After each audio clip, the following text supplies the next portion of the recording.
Muito boa noite, meus irmãos e irmãs. Hoje, quarta-feira, dia 7 de dezembro de 2022, até aqui o Senhor tem nos dado graça para estudarmos a Sua Palavra nos nossos estudos de quarta-feira. Hoje estudaremos o que estamos chamando de terceira sessão do nosso texto de Apocalipse. Começamos a primeira sessão na quarta-feira anterior a esta, o texto inicial que apresenta o narrador, as suas condições para quem escreve e o porquê de escrever. Depois, ainda na última quarta, passamos para a segunda sessão, onde foram apresentadas as 7 cartas do texto de Apocalipse. Agora voltamos os nossos olhos para a terceira sessão. Só para nos situar, após a carta para a igreja em Laodiceia, os eventos passam a concentrarem-se no narrador, que também acaba sendo o protagonista desse texto. Somos então apresentados aos fatos de acordo com a subjetividade do próprio narrador, com aquilo que ele vê quanto narrador. Isto é ele quem sobe quando Cristo chama, é ele quem ouve os acontecimentos e é ele quem vê. Então, do lugar onde ele está, ele descreve algumas figuras ao destinatário.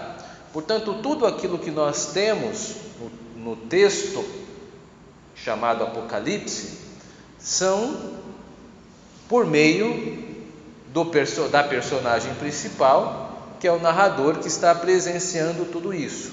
Então, nós temos acesso pelos olhos do narrador, que também é a personagem principal, que está trazendo para nós isso. Lembrando que agora, esses eventos, eles são futurísticos, tomando como ponto de observação o narrador. Então nós precisamos entender ou deixar claro que o que nós vamos ouvir agora da parte dele, segundo Apocalipse capítulo 4, verso 1, que diz assim: sobe para aqui e te mostrarei o que deve acontecer depois destas coisas. Esse depois destas coisas refere-se às cartas enviadas às 7 igrejas. Então, a partir de agora, nós vamos ter acesso a eventos futurísticos. Nós não vamos entrar no mérito neste momento se isso está acontecendo, se isso aconteceu ou se isso ainda acontecerá em nosso momento presente. Nós não vamos fazer esse tipo de exercício hoje. Nós vamos olhar a partir do narrador. O narrador, ele entende que tudo aquilo que está vendo irá acontecer no futuro. Isso não quer dizer que nós estamos experimentando isso agora ou que não estamos. Não vamos entrar nessa discussão hoje ainda, mas vamos ver o que ele tem para dizer. Bom, portanto, o narrador é elevado em espírito, informa o que vê no céu. Então nós vamos dividir nosso estudo em 2 tópicos. O tópico A será o tópico que irá nos informar sobre o que ele vê no céu. O que estamos tratando nesse estudo está no livro de Apocalipse, no texto de Apocalipse, do capítulo 4 ao 5. Então, eu não vou ler texto por texto, porque são 2 capítulos longos, tem inúmeras figuras. Como eu disse, nós vamos atentar apenas para as estruturas do texto, e depois disso, nós vamos conversar sobre isso. Então, vamos nos concentrar nas principais figuras que estão presentes do capítulo 4 ao 5. Primeiro, alguém assentado no trono. Quem é que está assentado no trono? Não é citado o nome, mas pelos símbolos com os quais associa o narrador, nós podemos supor que se trata de Deus, porque o trono geralmente é associado a Deus no Antigo Testamento. Então, em uma escala de 0 a 5, nós temos 5 como certeza, porque a figura do trono é consenso, tanto no Antigo quanto no Novo Testamento, que trata-se acerca de Deus. Para demonstrar isso, vejamos o Salmo capítulo 11, verso 4. O Senhor está no seu santo templo, nos céus tem o Senhor o seu trono. Se você tem uma concordância bíblica, isso será bem fácil de rastrear. Geralmente Deus está associado a trono. Vamos falar dos 4 seres viventes, que é a segunda figura que estão presentes nesse texto. Eles estão lá juntos ao trono. Essa figura, os 4 seres viventes, ou 4 figuras, remete-se aos seres que foram descritos pelo profeta Ezequiel. Eu vou deixar registrado aqui, Ezequiel, capítulo 1, versos 5 a 6, por exemplo. Veja lá como que está descrito assim: do meio dessa nuvem saía a semelhança de 4 seres viventes, cuja aparência era esta: tinham a semelhança de homem, cada um tinha 4 rostos, como também 4 asas. Bom, esses seres podem ser assumidos como sendo os querubins retratados no texto de Ezequiel. Ezequiel capítulo 10, verso 13 diz assim: olhei, e eis que no firmamento que estava por cima da cabeça dos querubins, apareceu sobre eles uma como pedra de safira, semelhante à forma de um trono. Então os textos de Ezequiel deixam sem sombra de dúvida que esses 4 seres, o narrador do livro de Apocalipse está dizendo que são os querubins. Em um grau de 0 a 5, temos 5 também de certeza, não há dúvida quanto ao endereçamento do texto. Então, dos personagens, das figuras que estão ocorrendo agora no livro de Apocalipse, algumas estão ficando cada vez mais claras. Então, aquele que está sentado no trono é Deus, isso temos um grande grau de certeza. Os 4 seres são os querubins, isso o grau de certeza é muito grande, praticamente recortado o livro de Ezequiel e trago para o livro de Apocalipse. Agora, vamos falar sobre os 24 anciãos, que é a terceira figura que aparece nesta seção do 4 a 5. Então, o narrador vê o trono, vê 4 seres próximos ao trono e vê também 24 anciãos próximos ao trono. Agora, diferente das figuras anteriores, a identidade deles não é revelada totalmente. Eles são descritos, veja no Apocalipse 4, verso 4, diz assim: ao redor do trono há também 24 tronos, e assentado neles 24 anciãos, vestidos de branco, em cujas cabeças estão coroas de ouro. Portanto, não temos muito mais descrições aqui. Existe um número, 24, sendo utilizado com a figura dos anciãos. Nós estamos evitando fazer especulações que o texto não diz. O texto não diz que é a igreja, o texto não diz que são os judeus, são 24 anciãos. Por enquanto, nós vamos deixar a identidade deles em suspensão, porque o texto não nos forneceu mais detalhes. Então, de uma escala de 0 a 5, nós não vamos nem utilizar a escala, porque ela não foi nos dada. Então, vamos deixar em suspenso ainda, para que a partir do texto vai se revelando. O Cordeiro é a 4ª figura, claramente a figura que apresenta Jesus Cristo, isso não tem a menor sombra de dúvida. Apocalipse no capítulo 5, verso 12, diz assim: digno é o Cordeiro que foi morto de receber o poder e riqueza e sabedoria e força e honra e glória e louvor. Ou seja, eu peguei um recorte simples, mas a todos vários textos bíblicos do próprio livro de Apocalipse, dentro desta seção, que apresenta ele como aquele que foi morto e ressuscitou, que comprou das tribos, povos, tribos, raças e línguas, pessoas para fazerem parte do reino. É uma clara descrição de Jesus Cristo. Voltando, então, numa escala de 0 a 5, o Cordeiro é Jesus Cristo, sem sombra de dúvida. Agora, a 5ª figura que aparece nesta seção, que é o livro. Lá em Apocalipse capítulo 5, verso 7. Veio e tomou o livro da mão direita daquele que estava sentado no trono. Então há toda uma descrição deste livro, que ele é escrito por dentro e por fora, né? E aí esse livro, nós vamos discutir o que é esse livro. Esse livro, antes de discutir, vamos fazer uma consideração geral do que temos até agora. Nós temos 5 figuras centrais nesta sessão. Primeira, alguém assentado no trono. Segunda, os 4 seres viventes. Terceira, os 24 anciãos. Quarta figura, o cordeiro. Quinta figura, um livro a ser aberto. Alguém assentado no trono, primeira figura, é Deus que está sendo representado. Há uma consistência grande sobre isso, não há dúvidas. Os 4 seres viventes também. Esses são os querubins. A referência clara do livro de Ezequiel não deixa sombra de dúvidas também. Os 24 anciãos. Essa figura não está totalmente delineada até o presente momento nesse texto. Alguns comentaristas do livro de Apocalipse possuem hipóteses, mas nesse momento vamos deixar em suspense sua identidade, até que o próprio texto de Apocalipse as delineie para nós.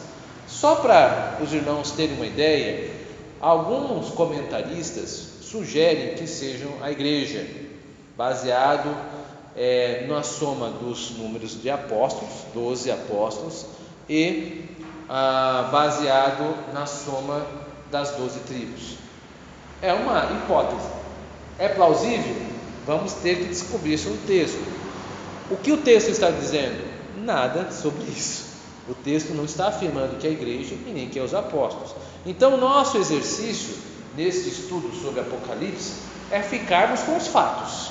Então, eu não posso ser honesto com os irmãos e irmãs e dizer assim, não, é a igreja que, olha, vamos fazer uma soma. Porque se eu abrir para esse tipo de ilação, nós vamos ter um monte de simbolismos aí a sabor do freguês. E acho que não é assim. É melhor a gente ficar com o que temos claro e deixar o obscuro por enquanto obscuro. Aí depois, no final do livro, nós vamos retomar essas figuras e ver o que temos para podermos fazer um julgamento um pouco mais preciso. Mas por enquanto, se alguém perguntar para você, quem são os 24 anciãos? Você vai dizer, eu não sei, o texto não bateu o martelo. Vamos falar sobre o cordeiro, já foi falado que ele é Jesus Cristo. E agora um pouquinho sobre o livro, né? O livro é uma figura que representa os acontecimentos desenvolvidos em 2 ambientes até agora: acontecimentos no céu e acontecimentos na terra. Isso está muito bem claro nessa sessão. Os acontecimentos são determinados e o livro ele tem esse tipo de significado no Antigo Testamento. Por exemplo, lá em Salmo 139, 16 diz assim: os teus olhos me viram a substância ainda informe, e no teu livro foram escritos todos os meus dias, cada um deles escritos e determinado, quando nenhum deles havia ainda.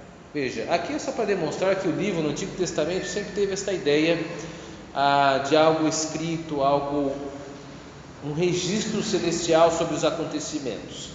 O salmista, ele diz aqui, neste salmo, expressando o grande conhecimento de Deus na eleição,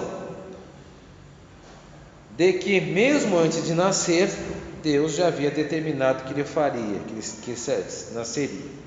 O livro também demonstra acontecimentos futuros. A ideia, a imagem de livro, né? Lá em Daniel capítulo 12, verso 1, diz assim: nesse tempo se levantará Miguel, o grande príncipe, o defensor dos filhos do teu povo, e haverá tempo de angústia, qual nunca houve, desde que houve nação até aquele tempo.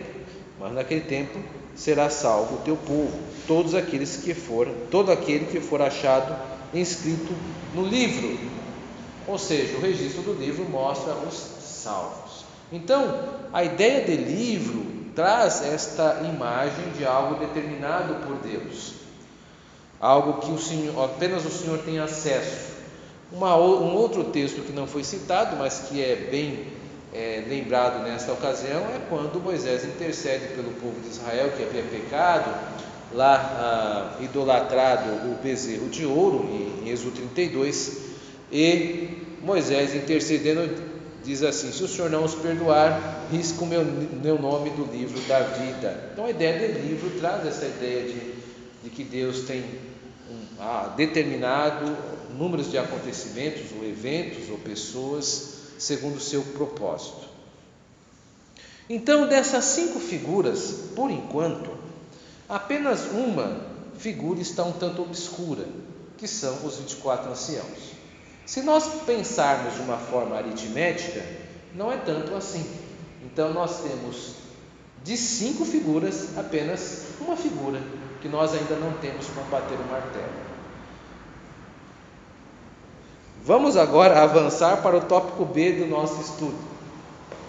Nosso tópico B tratará sobre a abertura dos 7 selos.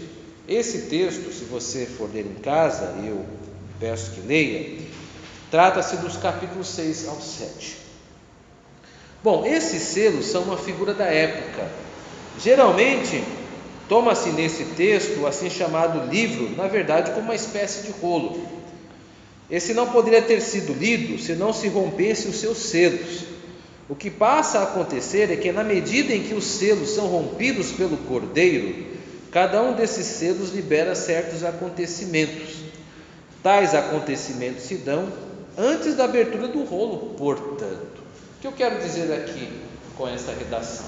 Eu quero dizer que a partir do momento em que o narrador sobe para o céu, tem a visão dos tronos, dos querubins, dos 24 anciãos, do Cordeiro e do livro, ele está preso dentro deste cenário. Então o Cordeiro ele aparece, ele pode abrir o livro e ele começa a fazer. Lembrando que não é um livro como nós conhecemos, nós temos este modelo chamado códice, né? Essa ideia de um livro com capa, com folhas, não é esta a imagem nesse texto. A ideia do livro é um rolo, e à medida que ele vai quebrando os selos do rolo para poder abrir, então imagine um rolo de papel, né? Pergaminho, tem 7 selos, ou 7, como se fosse 7 moedas, 7 medalhas de cera ou de argila, e à medida que vai quebrando, os acontecimentos vão surgindo. Então nós não vamos examinar o conteúdo do rolo, nós vamos ter acesso apenas ao quebramento ou quebramentos dos selos. Lembrando que esta ideia de selo traz a ideia de realeza, é um documento que era sigiloso, pertencente a um destinatário. A se chegar nele, precisava ser selado para demonstrar que não havia sido lido ainda. Então, essa é a ideia do rolo, um conteúdo que apenas o Cordeiro tem acesso, e agora ele vai tratar disso, mas primeiro eles vão quebrando o selo. Então vamos lá. Lembrando aqui que nós vamos tratar desses 7 selos apenas pela Escritura, então não vamos dar as interpretações deles. Eu sei, isso é frustrante, né? Talvez gostaríamos de sair daqui, esse significa isso, significa aquilo outro. Não dá, a gente vai fechar isso aqui, mas não, por enquanto vamos ficar só com a estrutura. Então o que eu fiz aqui foi apenas mostrar que, de novo, um olhar será direcionado para a terra, para os eventos da terra, e outro olhar será para os eventos do céu. Então os primeiros 4 selos, eles são eventos que ocorrem na terra. Quando? Quando isso está acontecendo? No futuro. De quem? Meu e seu? Não, no futuro do narrador. A gente não está assumindo que isso aconteceu, ou está acontecendo, ou acontecerá. Nós estamos tratando dentro da estrutura do livro. Então vamos lá. Os eventos na terra ocorrem assim. Primeiro surge um cavaleiro com um cavalo branco quando o primeiro selo é quebrado. Eu vou fazer apenas uma sinopse, um resumo bastante pontual. Então o primeiro selo mostra um cavaleiro branco que saiu para vencer, com com seu arco. Depois você vê muito mais bem descrito no próprio texto de Apocalipse 6 ao 7. O segundo selo, aí aparece um cavaleiro vermelho, que a responsabilidade dele seria tirar a paz na terra, né? O terceiro selo, aí vem um cavaleiro preto, é descrito, né? Aí os preços altos para comprar alimentos são registrados, ou seja, um pouquinho de alimento ali ia custar um denário, que era o trabalho de um dia todo para comprar um pouquinho de farinha, por exemplo. O quarto selo, aparece um cavaleiro amarelo descrito. Ele é nomeado de morte, dos poucos cavaleiros que tem um nome abertamente declarado, né? Leva à morte de 1/4 da humanidade. Então paremos por aqui. O que nós temos de informação? Esses são os famosos 4 cavaleiros do Apocalipse. Dos 4, nós vamos fazer algumas interpretações, mas dos 4 cavaleiros, já dá para perceber que o primeiro, ele não tem um claro delineamento do que ele é. Os outros, cada um já tem uma tarefa. Um é matar todo mundo, ou todo mundo não, 1/4 da humanidade. O outro é causar guerra. O outro é trazer uma economia defasada, criando fome. Mas o branco não. Vamos deixar sobre a mesa por enquanto. Vamos agora perceber que o texto trata sobre o céu. Quinto selo. O quinto selo, o observador muda o olhar e agora volta para o céu, e as almas dos mártires estão debaixo do altar. Então, algumas pessoas estão debaixo do altar, são almas, são santos, são que morreram por causa da fé cristã, e eles estão reclamando: ó Deus, até quando não vingará o nosso sangue? Então Deus dá uma vestimenta branca para eles e pede para eles aguardarem. Eles estão conscientes, sabem porque estão lá e sabem quem mandou eles para lá. Eles foram mortos, foram assassinados. O sexto selo trata das estrelas do céu, sol negro, lua em cor de sangue, terremotos. Lembra bastante as pragas do Egito. O dia da ira do Cordeiro é descrito, é o dia da grande ira, ou seja, o momento onde a terra, o céu, né, os elementos atmosféricos entrarão em convulsão. E o sexto selo? Ainda continuando no sexto selo, 2 povos são mencionados. O primeiro são chamados 144.000, que é a somatória de 12.000 de cada uma das tribos de Israel, está lá a listagem. E tem a visão de um grupo chamado, o grupo que veio da grande tribulação, da grande angústia. E o sétimo selo, nós não vamos entrar nele porque dá início às 7 trombetas. Vamos considerar o que temos até aqui desta parte B. Sobre os 4 cavaleiros. Os 3 cavaleiros descritos por cores são de evidente determinação. O texto é autodeclarativo. O cavaleiro vermelho vem para a guerra, ele traz guerra. O cavaleiro preto, fome por causa da economia. Não vamos esquecer esse detalhe, que é por causa da economia. Isso vai repercutir um pouco mais no livro de Apocalipse. As pessoas estavam preocupadas com posses. Vamos entrar nisso. Cavaleiro amarelo, morte para 1/4 da humanidade. Apenas há uma declaração ainda evidente sobre o cavaleiro branco. Apenas não há uma declaração ainda evidente sobre o cavaleiro branco. Como disse, teorias e interpretações não faltam, mas por enquanto vamos deixar sua identidade sob suspeição até termos mais detalhes.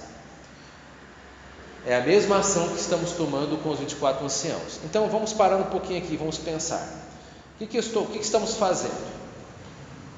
Nós não temos muitas informações sobre o cavaleiro branco. Quais são as especulações que podem surgir sobre o cavaleiro branco? Alguns comentaristas dizem que o cavaleiro branco, por exemplo, é o simbolismo do evangelho que vai ganhando o mundo. Quem diz isso, por exemplo, é Antônio Huckman, no seu livro Bíblia e Futuro. Ele assume esta ideia. É uma ideia. Já houve também, e aí mais voltado a dispensacionalistas, autores, agora não consigo recordar o nome, que apontam que é o anticristo, que ele vem para enganar.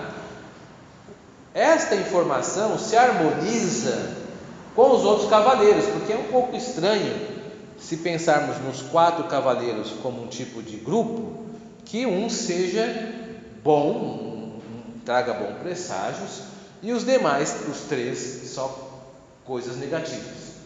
Então, os dispensacionalistas geralmente vão caminhar com uma figura do anticristo, porque aí fica os 4 como os 4 cavaleiros que vão levar situações difíceis para as pessoas que estão na terra. Então existem essas 2 especulações, por exemplo, mas eu me refiro ainda, são especulações, nós não temos no texto ainda material para dizer é isto, é aquilo outro. Por isso, mais sábio para nós é dizer, olha, há quem diga isso, há quem diga aquilo. Entretanto, o texto não diz nada, então nós ficamos em suspensão. É a mesma atitude com os 24 anciãos. Até o final do nosso exame nós podemos ter mais material e podemos bater o martelo. Por enquanto, vamos deixar essas 2 figuras esperando. Agora, sobre a mensagem dos outros textos, dos outros selos, nós temos muito mais material, uma mensagem mais consolidada. Então vamos lá, né? O narrador está apresentando que os mártires e perseguidos são de especial importância para Deus. O que você pode dizer por meio da leitura desse texto é que há uma preocupação com quem está sofrendo perseguição. Isso sem sombra de dúvida. Isso está presente na mente do narrador, né? Veja, os mártires estão aguardando a vingança de Deus sobre seus captores. Está lá as almas esperando debaixo do altar. São descritos como incontáveis pessoas vindo de uma grande perseguição, a grande tribulação, e serão eternamente consoladas pessoalmente pelo Cordeiro de Deus. É um belíssimo texto que diz que o Senhor enxugará todas as lágrimas daqueles que saíram da grande tribulação. Sobre os 144 mil estão associados com as tribos de Israel.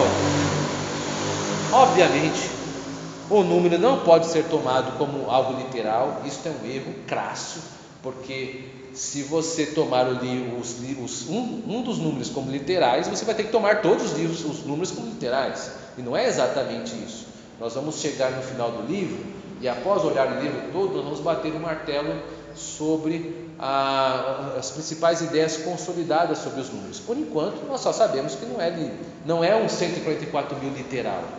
Isso significa e comunica algo. Então, não são tribos de Israel. O número também não pode ser tomado como literal. É um uso metafórico, é simbólico. Assim também, não é possível entender que a listagem das tribos de Israel são literais. Por quê? Porque isso contraria a teologia neotestamentária. Ninguém é salvo por pertencer simplesmente às tribos de Israel. Isso é dizer que as pessoas podem ser salvas simplesmente por serem judeus. Ora, exatamente é isso que o Novo Testamento se levanta contrário desde o Evangelho de Mateus. E aí podemos nos lembrar de uma forma muito tranquila da personagem João Batista, que inclusive dizia que até das pedras poderia citar filhos para Abraão. Das discussões de Jesus com os fariseus lá no capítulo 8 do Evangelho de João, acerca de que serem filhos de Abraão não daria vantagem para ninguém. Então, não pode ser por uma questão canônica do Novo Testamento, literalmente as 12 tribos de Israel. Não, os presbiterianos e presbiterianas não podem adotar esse tipo de pensamento, porque isso daria vazão ao dispensacionalismo, e não é isso que o texto inserido no Novo Testamento pode estar comunicando. Então, esse pré-estabelecido não pode fugir do nosso horizonte interpretativo, de interpretação. Em nosso próximo estudo, se Deus quiser, nós vamos olhar as 7 trombetas. Então, vamos fazer um fechamento aqui. Nós olhamos então esses 2 momentos. O narrador subindo aos céus sendo impactado por uma grande imagem espetacular de querubins, de seres angelicais, muito choro e a apresentação de acontecimentos que precisavam acontecer pela mão de um cordeiro. O cordeiro começa a abrir os selos, então os acontecimentos começam a serem desdobrados no céu e na terra. O que nós podemos tirar desta mensagem é que a mensagem do cristianismo, a mensagem do Evangelho, promove acontecimentos não apenas na nossa realidade presente, que nós estamos aqui compartilhando, mas que existem também efeitos em realidades que nós não podemos ter acesso, senão por Deus, como João teve. Todos os dramas de acontecimentos, eles impactam o céu e a terra, principalmente o acontecimento, o epicentro, que é a morte de Cristo. É o grande start, para o grande início para o livro de Apocalipse ser desenvolvido até o final. Vamos ficando por aqui, vamos trabalhando aqui na igreja, que nós estamos aqui, vamos discutir ainda esses assuntos. Para você que fica em casa, um grande abraço e espero um dia que você possa vir aqui para a gente poder tirar as suas dúvidas pessoalmente. Deus nos abençoe a todos. Amém.